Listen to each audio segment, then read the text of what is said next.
Buenos días, queridos estudiantes de grado 11. Queremos iniciar con entusiasmo esta mañana y invitarlos a que participemos de esta clase que vamos a tener en el día de hoy. Pero invitarlos a que participemos con alegría, que va a ser un tema bonito, especial para nosotros. Invitarlos antes de iniciar nuestro propósito es ponernos en manos del Poderoso y pedirle a Él que nos siga iluminando y nos siga fortaleciendo a través de nuestro trabajo.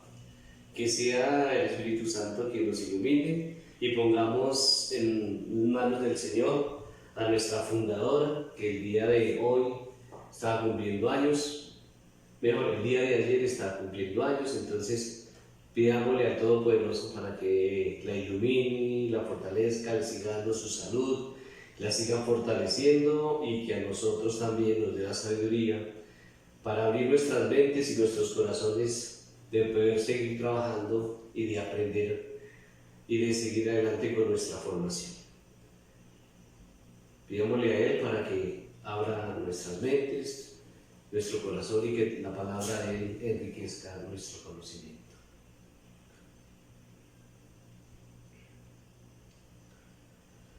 Señor, permítenos vivir este día intensamente en el liceo, para que cumpliendo con nuestros deberes se aumente nuestra propia valoración en el sentido de justicia y paz.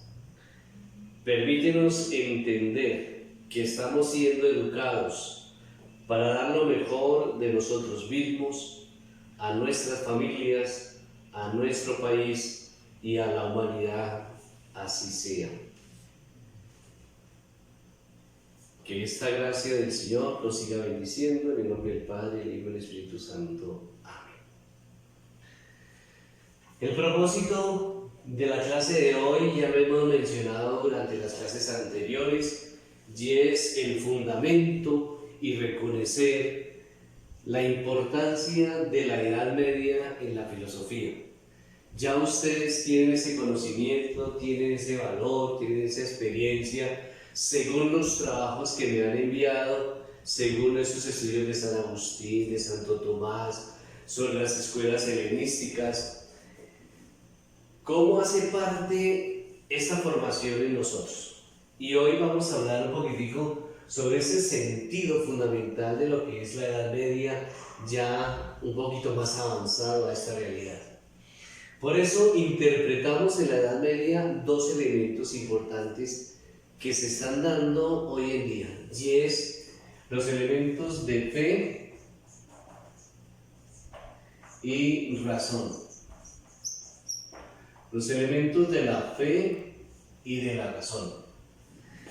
Si ustedes se preguntan, otra vez, profe, ¿hemos hablado del término fe? Sí, claro. Lo hemos hablado en religión. Y lo hemos hablado en cualquier otro elemento que hemos encontrado nosotros en nuestra clase. Pero la fe es la que nos va a ayudar a interpretar todo este proceso, toda esta enseñanza en la Edad Media. ¿Por qué? Porque recuerden que en la Edad Media el eje central y fundamental es el problema de Dios. Ahí es donde está la relación entre fe y conocimiento, entre razón y teología. Entonces, dentro de esa expectativa nosotros podemos sacar conclusiones de qué?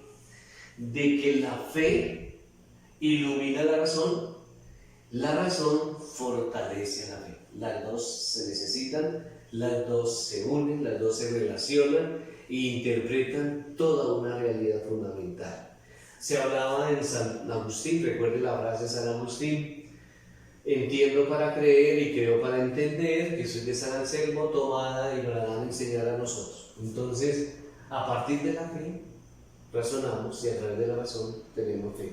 Entonces, entiendo para creer y creo para entender, según San Agustín, según San Anselmo. Muy bien, pero a medida que vamos avanzando en nuestra época de la filosofía media, encontramos también, fuera de este sentido de la fe y de la razón, encontramos unos factores importantes, teniendo en cuenta que esta filosofía se inicia con el Imperio Romano, con la fortaleza que tenía el Imperio Romano y que poco a poco fue perdiendo esa importancia en la historia. Pero aparecen unas consecuencias importantes o factores que ayudan a tener este cambio después de la caída del Imperio Romano. Y aparece un grupo, unos conquistadores, que se llama el pueblo bárbaro, según lo visto ya en sociales por allá en grado séptimo, sexto, cómo los bárbaros fueron conquistando. ¿Que era una cultura inferior a la romanos? Sí, claro, pero que ellos se fueron fortaleciendo y fueron adquiriendo también una sabiduría fuerte hasta tener todo el poderío en ese momento.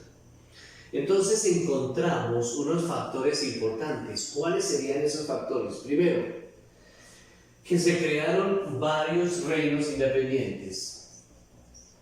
Reinos independientes. Ya ustedes en séptimo encontraron los bárbaros, el reino del Islam, el islamismo, encontramos el reino en este momento carolingio, etcétera, etcétera. Muy bien, entonces uno de los primeros factores fue todo el proceso de los reinos que se dieron en la Edad Media. En segundo lugar, encontramos otro elemento que es la desaparición de la unidad de lenguas romances. ¿Cuáles serían las lenguas romances que se dieron en ese momento y cuál fue la que empezó a dar todo un proceso importante en la historia?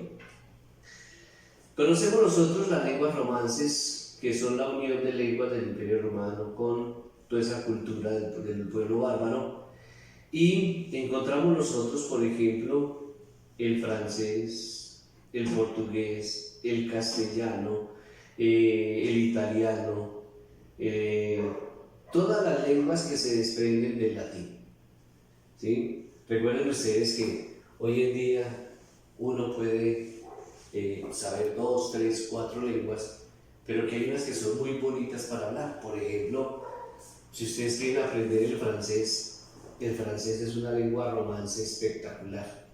Es de las mejores y más lindas lenguas que hay en el universo.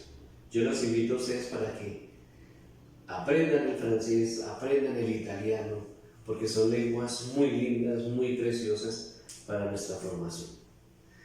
Pero más de las lenguas romances aparece ese idioma universal que se habló hasta el año de 1962 en Colombia y que se llama el latín. El latín es importantísimo para nosotros porque es la rama, es el origen de nuestra propia lengua en español. Y el español, recuerden que es una lengua más complicada para hablar. Tiene de todos los pronombres, artículos, sustantivos, etc. Por eso es complicada. Nosotros simplemente medio hablamos el español, medio lo interpretamos, pero si lo estudiamos y lo profundizamos, es muy rico en todos sus aspectos. Audio Jungle.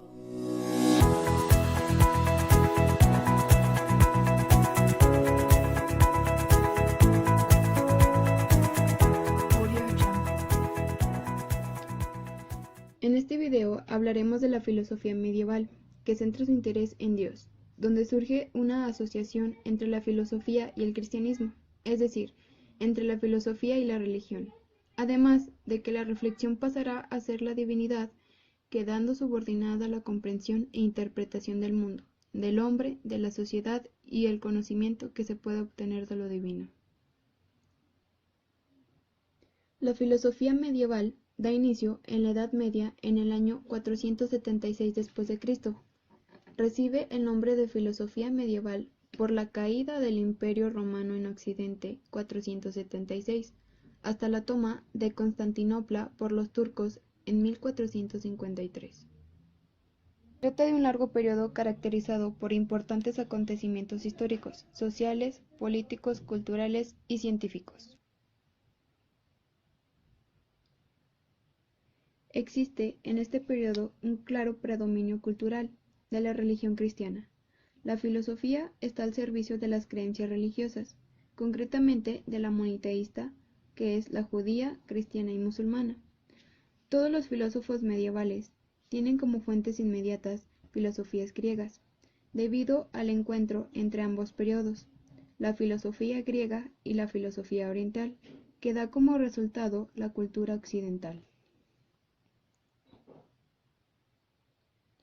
En la filosofía medieval da lugar al cristianismo, enfrentando a la filosofía que predominaba en el Imperio Romano. El periodo helenístico, desde la muerte de Alejandro Magno en 323 a.C. hasta la batalla de Actium en el año 31 a.C., se impone el Imperio Romano hasta el siglo V ante los bárbaros. La filosofía medieval surge con algunas tendencias que buscaban huir la razón y la fe.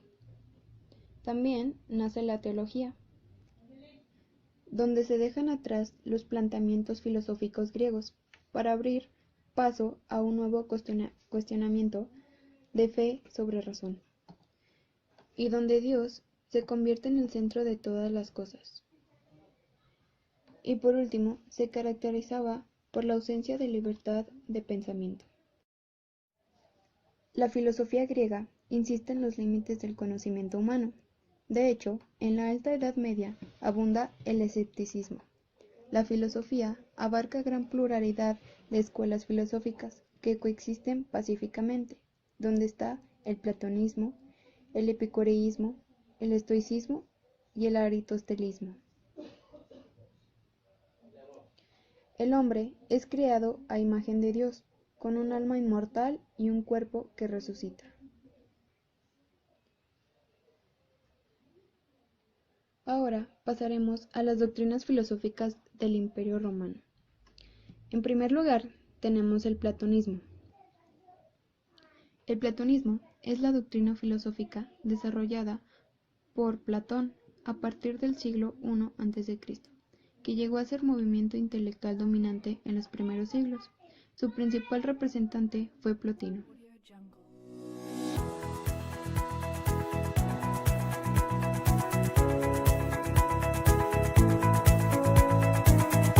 Audio Jungle. Audio Jungle. Audio Jungle.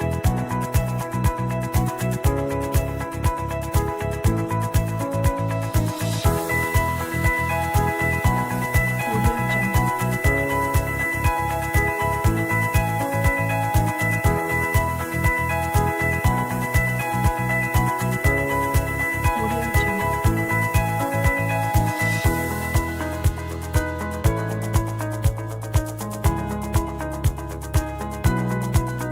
Audio Jungle.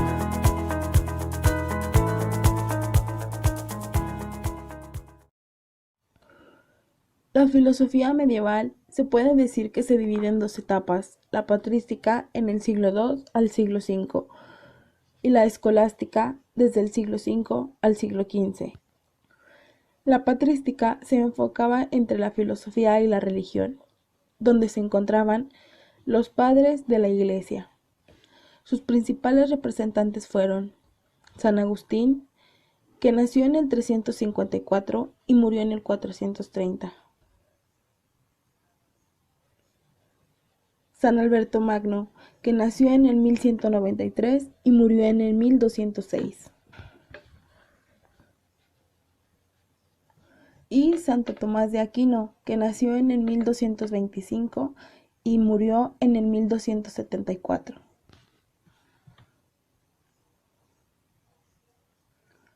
Posteriormente se encuentra la escolástica, donde su principal preocupación fue comprender la relación divina a través de la razón humana, integrando la filosofía griega y la revelación cristiana, tratando de hacer una armonía entre la fe y la razón.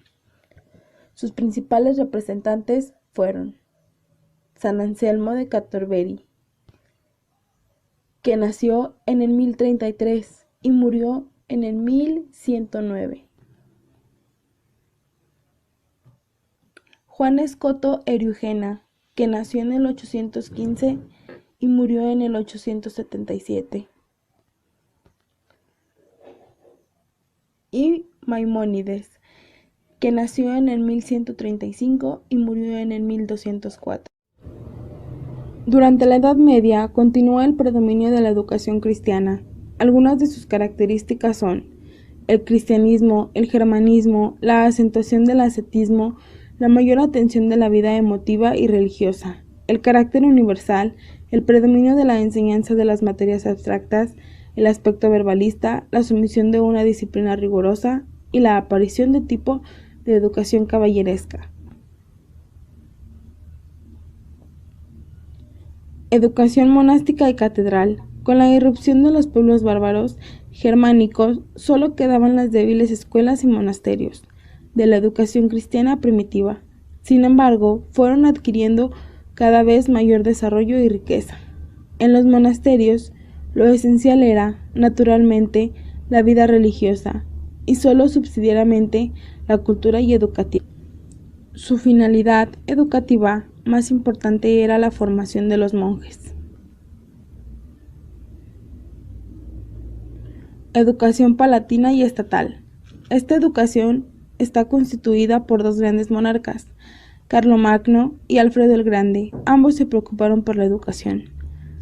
Carlomagno fue un emperador franco, observó las deficiencias de la cultura eclesiástica y seglar de su tiempo y trató de subsanarlas, por lo cual empezó a organizar en su palacio, siendo la tradición merovingia y una escuela a la que asignaron en el mismo, y asistieron su familia y algunos nobles. En la escuela se enseñaban toda clase de materias, desde la más elemental hasta la humanista, en latín y griego. Enseñaban poesía, aritmética, astronomía y teología.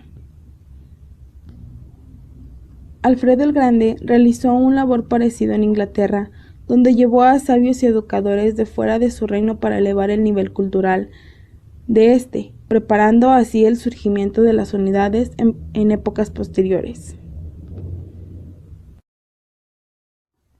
Educación caballeresca. Las condiciones sociales y políticas de esta época hacen que surja un tipo de hombre que se distinga por sus condiciones guerreras. La caballería constituye un tipo de organización coincidente en parte con el feudalismo, por lo que los caballeros se ven libres de los trabajos económicos y pueden dedicar su vida a otros fines. Pero el principal es el servicio al príncipe del Estado. La educación del caballero, desde el punto de vista intelectual, era muy pobre. Había incluso caballeros que no sabían ni leer ni escribir. La culminación de los ejercicios físicos lo constituían los torneos en los que se juzgaban el valor de la habilidad de los caballeros. Educación universitaria. El nacimiento de las universidades ocurrió en el siglo XII.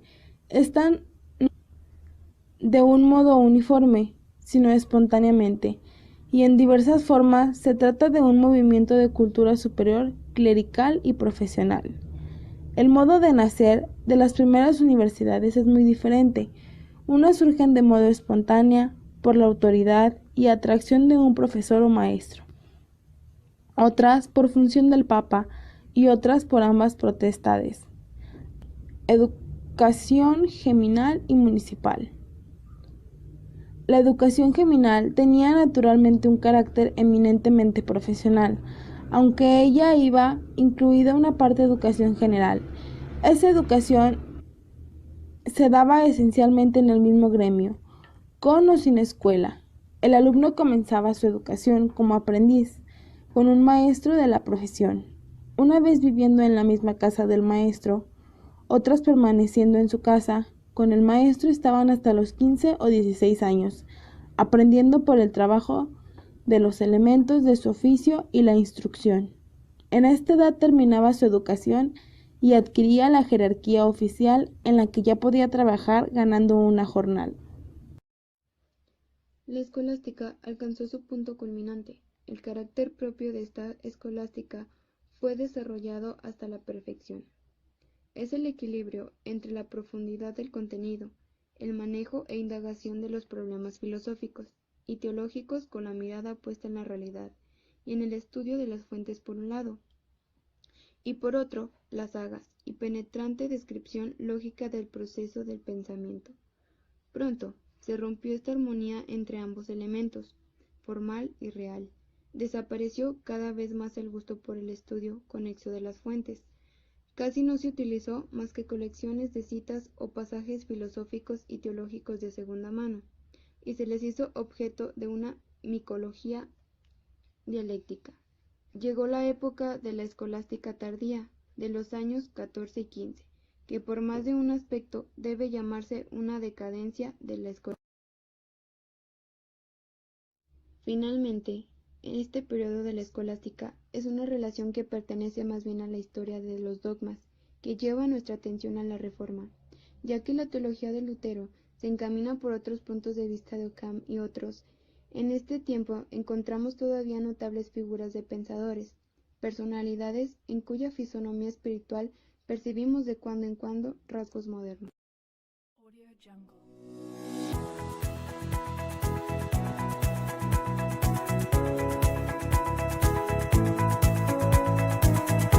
Audio Jungle. Audio Jungle.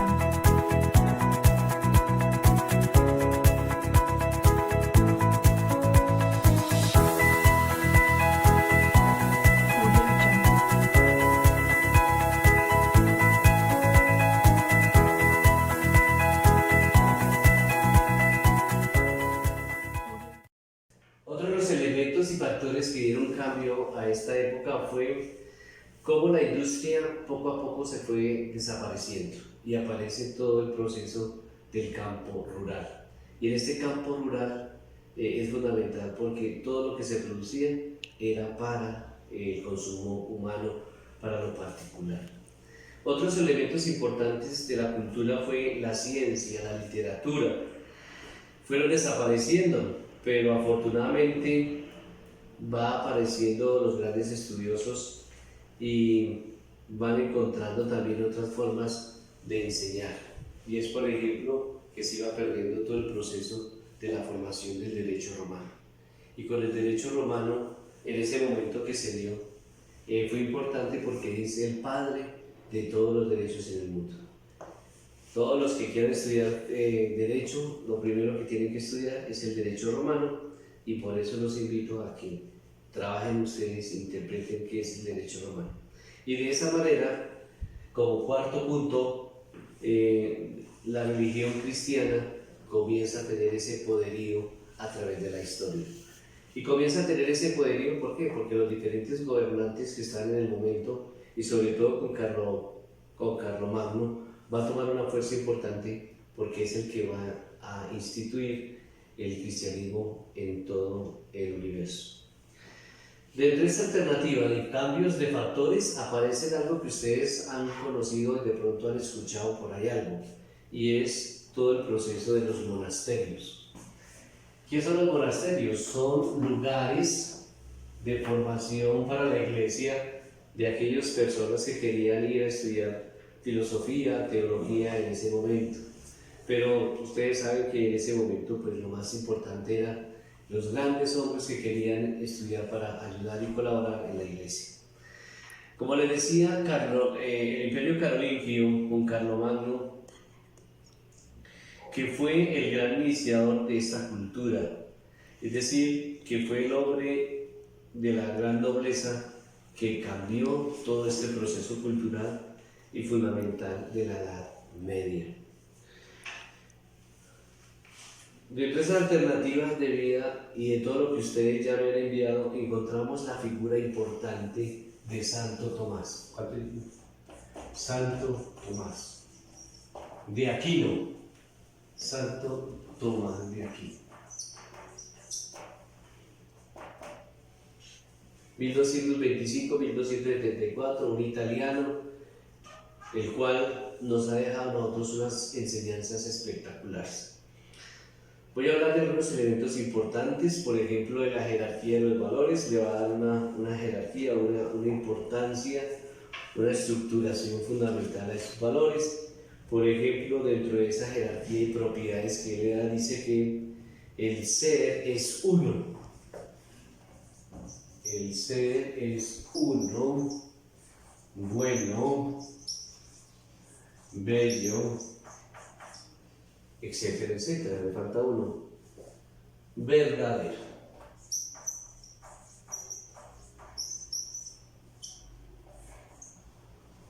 la forma de darle Santo Tomás la propiedad al ser. ¿Por qué Santo Tomás? Porque Santo Tomás tomó la filosofía de Aristóteles y comenzó a darle una importancia a su filosofía a través de lo que es el ser, lo que es la forma, la materia, etcétera, etcétera.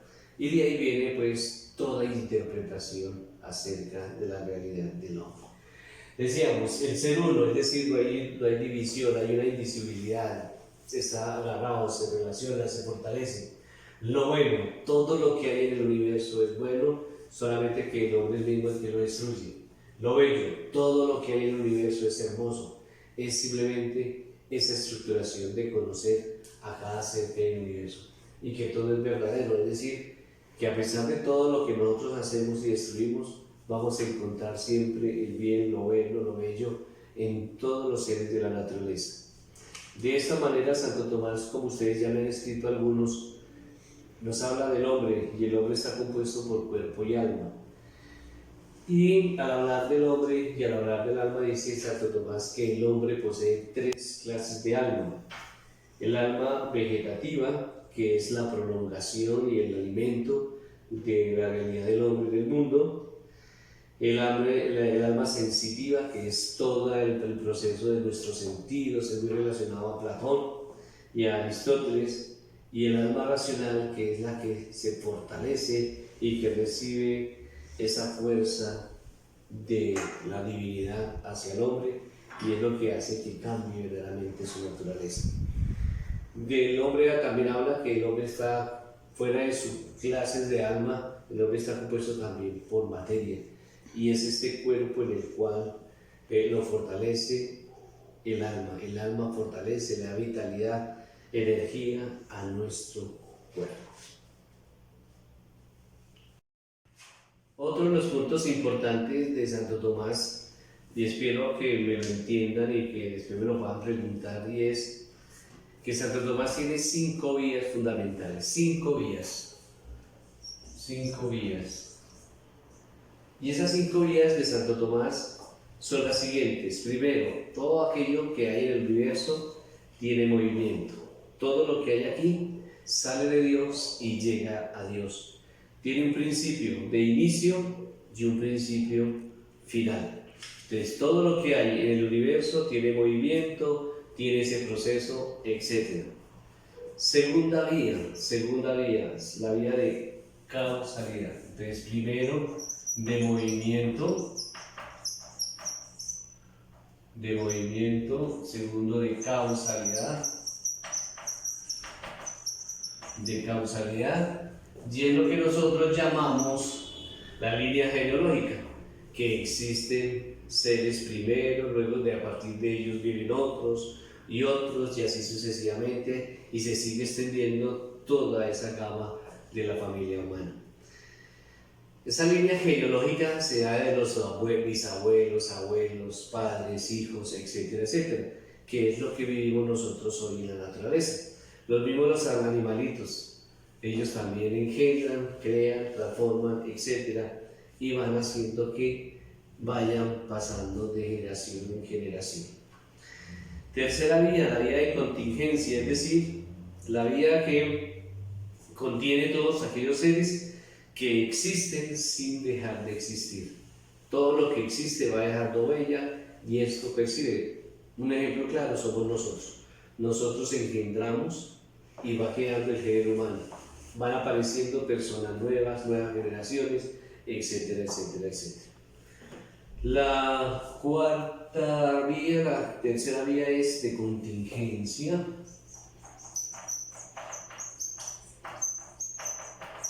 Vía de contingencia, que es, repito, es la vía que hace parte de que existe todo aquello que va dejando generación tras generación. Todo nace de ahí y llega siempre a Dios. Parte de todo ese movimiento para llegar a Dios. Sale de Dios para llegar a Dios. Otros elementos fundamentales es la perfección. Todo lo que hay en el universo son perfecciones. Todo existe gracias a la realidad de Dios. gracias a esa interpretación divina que se da. Y la última es todo el proceso histórico de la filosofía. La quinta vía es el orden que hay en el universo. Y ese orden del universo es todo ese proceso que conocemos hoy. Partimos de este mundo que hay seres carentes de conocimiento, pero que tienen una perfección. Podemos encontrar piedras, ladrillos, puertas, etc. Pero que estos seres tienen también todo un proceso de ordenación y de perfección. Entonces, todo lo que hay en el universo son perfecciones que nacen de Dios para llegar a Dios. Estas 5 vías de Santo Tomás nos llenan a nosotros un proceso fundamental acerca de lo que es la realidad del Dios, del mundo, en todo el proceso filosófico del conocimiento. Con estas vías de Santo Tomás encontramos nosotros todo un proceso de lo que se llama la alta escolástica. Todo un cúmulo de conocimientos donde se engrandece verdaderamente todo el proceso espiritual del hombre hacia Dios y de Dios hacia el hombre. Desde allá viene ese fundamento de la credibilidad de todo lo que es el pecado venial, del pecado social, etcétera, etcétera. Gracias a estos teólogos y de toda esta filosofía vamos nosotros encontrando el fundamento teológico en la parte de Dios. Por eso, toda esta realidad que hemos visto en la filosofía de la Edad Media tiene sus propios procesos. Lástima que se nos queda en estos procesos unos elementos importantes que podemos ir descubriendo poco a poco, y a medida que vayamos avanzando vamos descubriendo este proceso de la filosofía de la Edad Media. Listo, terminada la filosofía de Santo Tomás, llegamos a algo que siempre se ha tocado y es el problema de la decadencia. Tenemos el problema de Dios aquí bien fundamentado, pero ahora empieza a decaer, empieza a perderse todo el problema de Dios y vamos a empezar a tener el problema de la razón. Es decir, vamos a encontrar un espacio, un tiempo, donde todo el problema de Dios empieza a hacerse a un ladito y comienza a tenerse la interpretación de un nuevo pensamiento como es el de la baja escolástica. Es decir, interpretamos la decadencia de ese problema teológico poco a poco, para luego entrar a ese proceso que hay entre la Edad Media y la Edad Moderna que se llama el Renacimiento. Y con el Renacimiento iniciaremos la próxima clase de filosofía. Para nuestro trabajo aquí en clase, en este momento les pido el favor que consultemos qué es la Baja Edad Media. Van a encontrar ustedes muchas cosas, pero hagan una pequeña síntesis. Yo no necesito una cuestión grande, sino una cuestión muy corta. Y es la decadencia en la escolástica. Ustedes entran, así como entraron a consultar a San Agustín, a Santo Tomás y los otros temas, y sacan una pequeña enseñanza de la baja escolástica. Repito, consulten lo que es la baja escolástica y saquen una enseñanza de lo que a ustedes les haya llamado la atención y me la suena a la plataforma. Una enseñanza de la filosofía y de algunos filósofos que ahí aparecen. Algo corto, algo que ustedes vean que es fundamental. Solamente eso, una pequeña enseñanza de lo que es la decadencia de la escolástica. Les pido el favor para la próxima clase, de la misma manera, por eso les dejo un trabajo muy corto, para que ustedes estudien. Por favor, estudien, que la próxima clase voy a hacer una pequeña evaluación, pequeño quiz de estos temas que hemos visto a través de los videos. Estudien, por favor, hagan sus trabajos. Los que hacen falta de entregar sus trabajos del primer y segundo video tenían plazo hasta hoy, entonces por favor súbanlos los que hacen falta y entréguenme esos trabajos para seguir el proceso. Yo voy a mirar cuántos estudiantes faltan por entregar y a cada director de curso le voy a pedir el favor que hablen con ustedes para que me entreguen sus trabajos. De una manera muy especial les agradezco y nos vemos en la próxima clase.